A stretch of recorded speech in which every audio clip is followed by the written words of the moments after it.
അങ്ങനെ അവസാനം മംഗളമായിട്ട് അവസാനിച്ചു. അങ്ങനെ നമ്മുടെ ഓട്ടംതുള്ളൽ മംഗളമായിട്ട് അവസാനിച്ചു. എല്ലാ പ്രാവശ്യമുള്ളൊരു പരിപാടിയാണ്. അവസാനത്തെ ഒരു തേങ്ങ ഉടപ്പുണ്ട്. ആ തേങ്ങയും കൂടെ ഉടച്ചാൽ മാത്രമേ അത് കോൺഗ്രസ് ആവുകയുള്ളൂ, UDF ആവുകയുള്ളൂ. ആ തേങ്ങ ഉടച്ചില്ലെങ്കിൽ ചില ക്ഷേത്രങ്ങളിൽ, ഈ നാട്ടിൻപുറത്താണ് ഇപ്പോൾ കുറച്ച് കുറഞ്ഞു വന്നിട്ടുണ്ട്, പക്ഷേ എങ്കിലും ഉണ്ട്, ചില ക്ഷേത്രങ്ങളിൽ ലാസ്റ്റ് ദിവസം ഒരടിയോടുകൂടി മാത്രമേ കുടുംബക്കാർ അമ്പലത്തിൽ ഉത്സവം നിർത്താറുള്ളൂ. ആരെങ്കിലുമൊക്കെ വെള്ളം അടിച്ചുകൊണ്ട് വരും. ആ മാമനും അളിയനും ആയിരിക്കും, അളിയനും മാമനും ആയിരിക്കും, മിക്കവാറും അളിയന്മാരായിരിക്കും.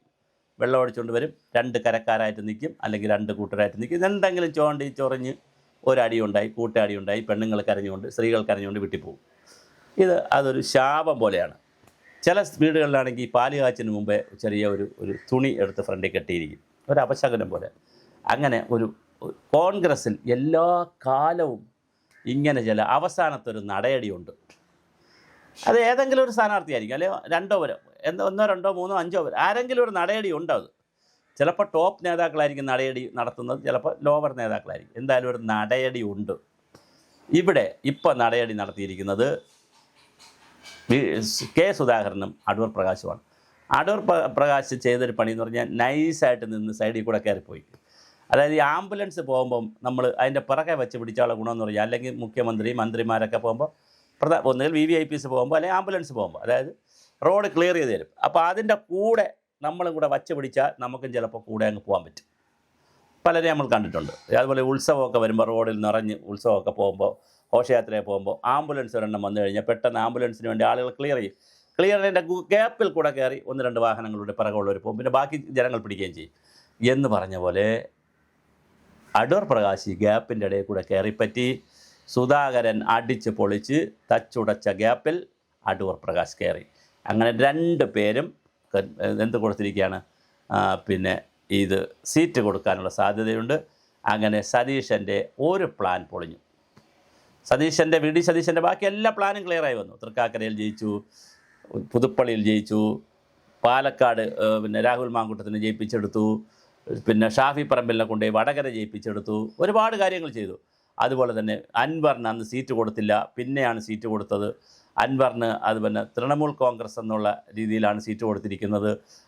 കോൺഗ്രസ്സിലോ ലീഗിലോ ലയിക്കാൻ സമ്മതിച്ചില്ല. അങ്ങനെ ഒരുപാട് കാര്യങ്ങളിൽ ഒരു VD സതീശനിസം എന്ന് പറഞ്ഞാൽ, പിണറായിസം എന്നൊക്കെ പറയും പോലെ ഒരു VD സതീശനിസം വന്നു. അതുപോലെ തന്നെ ലീഗ് 27 സീറ്റാണെങ്കിൽ 27 അവർ ചോദിച്ചോളൂ.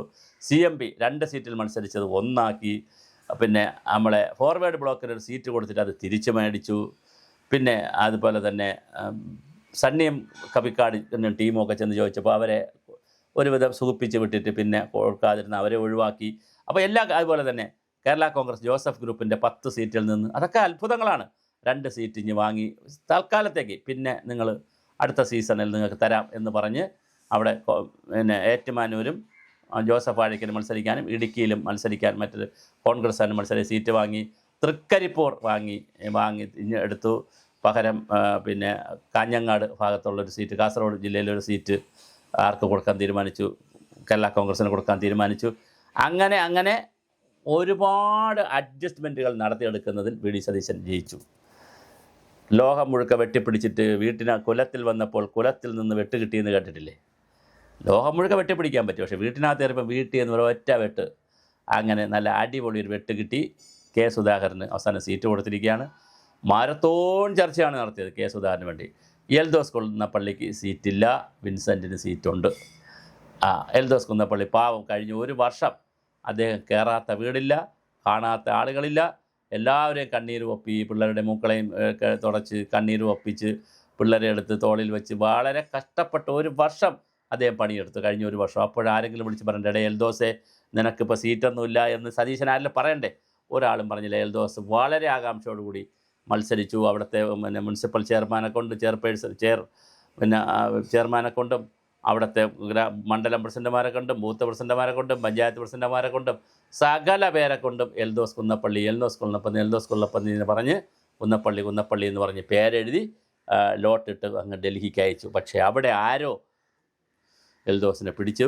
അവസാനം എൽദോസ് ഇപ്പോൾ സങ്കടപ്പെട്ടിരിക്കുകയാണ്. കുന്നപ്പള്ളിക്ക് സീറ്റില്ല എന്നാണ് കേൾക്കുന്നത്. അതേസമയം സുധാകരൻ അടിച്ചു കയറി. ഇനി വരാൻ പോണ അടുത്ത കഥ, UDF വന്നാൽ സുധാകരന് മന്ത്രിയായിരിക്കും, അടൂർ പ്രകാശ് മന്ത്രിയായിരിക്കും. അപ്പോഴാണ് അടുത്ത തലവേദന സതീശന് വരാം. അത് സതീശൻ മനസ്സിലാക്കിയിട്ടാണ് ഒരു കടും വെട്ടിന് ശ്രമിച്ചത്. പക്ഷേ സതീശൻ്റെ ഈ വെട്ടും പരിപാടികളൊക്കെ നന്നായി മനസ്സിലാക്കുന്ന ആളാണ് ആര്? സുധാകരൻ കണ്ണൂരിലെ പുലിയാണ്. പിണറായി വിജയനെയും കണ്ണൂരിലെ കമ്മ്യൂണിസ്റ്റുകാരെയും വെട്ടി നിൽക്കാൻ അറിയാമെങ്കിൽ പിന്നെയാണ് ഈ പൂഴിക്കടകൻ വരെ പഠിച്ച ഇദ്ദേഹത്തിനാണ് പിന്നെ ഈ കൊച്ച് ഇതിനകത്തുള്ള കുഞ്ഞ് ഇന്നലേക്ക് മിനിങ്ങാത്ത മഴയ്ക്ക് ഇന്നലെ എന്താണ് പൂത്ത തകര പോലുള്ള ഈ കൊച്ചു നേതാക്കളെയൊക്കെ വെട്ടാൻ സുധാകരൻ അറിയത്തില്ലേ? ഒരൊറ്റ വെട്ടാണ് വെട്ടിയത്. അതിവൈകാരികമായ പ്രസംഗങ്ങളും കരച്ചിലും കണ്ണുനീരും സ്നേഹപ്രകടനവും അടുത്ത നിമിഷം പത്രസമ്മേളനം നടത്തുള്ള ഭീഷണിയും എല്ലാം കൂടി ഒരു ജംബോ സർക്കസ് പരിപാടിയാണ് നടത്തിയത്. പക്ഷേ അതിൽ വീണുപോയി കോൺഗ്രസും കേന്ദ്ര നേതൃത്വവും രാഹുൽ ഗാന്ധിയും മല്ലികാർജ്ജുന ഖാർഗെയും എല്ലാവരും വീണു. അവസാനം കെ സുധാകരൻ അവർ വീണ്ടും അംഗത്തിൽ ജയിച്ചു. ആ ജയത്തിൻ്റെ കൂടെ എന്നെയും അണ്ണനെയും കൂടെ അടിക്കാൻ ആരുണ്ടടാന്ന് ചോദിച്ച കൂട്ടത്തിൽ എന്നെയും സുധാകരനെയും കൂടി അടിക്കാൻ ആരുണ്ടടാന്നുള്ള ചോദ്യത്തിൽ അടൂർ പ്രകാശം കൂടി അങ്ങ് അപ്പുറത്ത് വീണു. അങ്ങനെ 2 പേർക്ക് ഇപ്പോൾ സീറ്റും എം പിമാർക്ക് കൊടുക്കുന്നു. അതിനപ്പോഴാണ് എം കെ രാഘവൻ്റെ ഒരു കരച്ചിലുണ്ട്, എനിക്ക് തോറ്റുപോണ ഒരു മണ്ഡലം തന്നെങ്കിലും ഞാൻ ജയിപ്പിച്ചെടുത്തേനെ. അതുപോലെ കൊടിക്കുന്നിൽ സുരേഷിൻ്റെ ഒരു കരച്ചിലുണ്ട്. പിന്നെ അതുപോലെ തന്നെ പല എം എൽ എമാരുടെയും രാജ്മോഹൻ ഉണ്ണിത്താൻ്റെ വരെ ഉണ്ട് എം പിമാരുടെ ഒരു കരച്ചിലുണ്ട്. പക്ഷേ ആ കരച്ചിലിൽ നിന്ന് ഇനി പ്രസക്തിയില്ല. 2 പേർക്ക് ചാൻസ് ഉള്ളൂ. ഒന്ന് കെ സുധാകരൻ കണ്ണൂർ, 2 അടൂരിൽ അടൂർ പ്രകാശ്. ബാക്കി 95 സീറ്റിലും കോൺഗ്രസ് ആളുകളെ നിർത്തും. 97 സീറ്റിലോളം 95 സീറ്റിൽ കോൺഗ്രസ് നിർത്തുന്നു. 27 സീറ്റുകളിൽ ലീഗ് നിർത്തുന്നു. 8 സീറ്റുകളിൽ കേരള കോൺഗ്രസ് നിർത്തുന്നു. പിന്നെ RMP, KDP, പാലായിലെ KDP, പിന്നെ CMP, പിന്നെ തൃണമൂൽ കോൺഗ്രസ്, നമ്മുടെ ജേക്കബ് കോൺഗ്രസ്, പിന്നെ അനൂപ് ജേക്കബിൻ്റെ കോൺഗ്രസ്, അവർക്കെല്ലാം ഓരോ സീറ്റ് കൊടുത്ത് 140 ഒപ്പിച്ചിട്ടുണ്ട്. അപ്പോഴും ഒരു ചോദ്യം അവസാനിക്കുന്നു. ഇതെല്ലാം പറഞ്ഞുകൊണ്ട് നടക്കുന്നത് വി ഡി സതീശനാണ്. KPCC പ്രസിഡന്റ് സണ്ണി ജോസഫും UDF കൺവീനർ അടൂർ പ്രകാശും എവിടെ എന്നൊരു ചോദ്യവും പ്രസക്തമാണ്. പിണറായിക്ക് പഠിക്കുകയാണോ വി ഡി സതീശൻ എന്നൊരു ചോദ്യം കോൺഗ്രസ് ക്യാമ്പുകളിൽ ശക്തമാകുന്നുണ്ട് കേട്ടോ.